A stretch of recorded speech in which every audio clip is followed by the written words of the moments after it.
Superstar আর আমি সাধারণ মানুষ। আপনার আর আমার মধ্যে আকাশ পাতালের পার্থক্য স্যার। আপনার পাশে আমাকে কোনোভাবেই মানায় না। আমার মতো একটা সাধারণ পরিবার। তুমি ভুল ভাবছো আশি।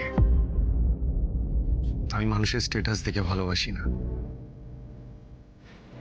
তুমি এ কদিন আমার সঙ্গে আছো, নিশ্চয়ই বুঝতে পেরেছো যে আমার এই সুপারস্টার ইমেজের বাইরেও একটা সাধারণ মানুষের সত্তা আছে।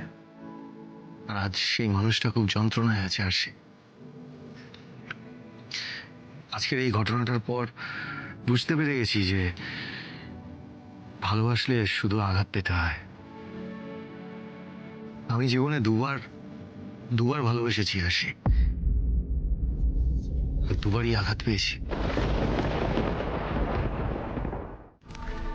আশি তুমি খুব ভালো মেয়ে, কিন্তু মধুর সাথে এই সম্পর্কে যেভাবে আঘাত পেয়েছি না, তারপর নতুন করে আর কাউকে ভালোবাসার অবস্থাতেই আমি নেই। বলতে পারো যে ভালোবাসার প্রতি আমার বিশ্বাসটাই চলে গেছে। বলতে গেলে এটা আমার দুর্ভাগ্য যে আমি তোমাকে ভালোবাসতে পারছি না। আরে এটা আপনি কি বলছেন স্যার? আপনিও কিন্তু আমাকে ভুল বুঝছেন। আমি বললাম তো স্যার, আমি সত্যি দুঃখ পাইনি। অ্যাকচুয়ালি আমি কোনো এক্সপেকটেশন রেখে আপনাকে ভালোবাসিনি স্যার। আমি জাস্ট নিজের সবটুকু দিয়ে আপনাকে ভালোবেসে ফেলেছি। তো যেখানে আপনার ভালোবাসার প্রত্যাশাই নেই, সেখানে প্রত্যাখ্যানে আমার কেন দুঃখ হবে বলুন?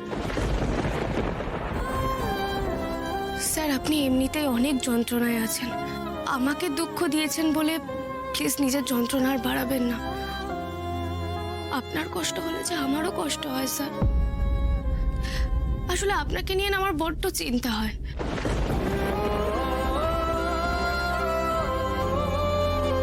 চিন্তা?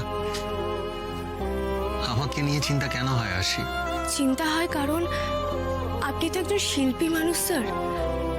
আজ যদি ভালোবাসার উপর থেকে আপনার ভরসা চলে যায়, তাহলে আপনার ভেতরে শিল্পী সত্তাটা বেঁচে থাকবে কি করে? প্রেম ভালোবাসা ছাড়া নতুন কিছু সৃষ্টি হয় না স্যার।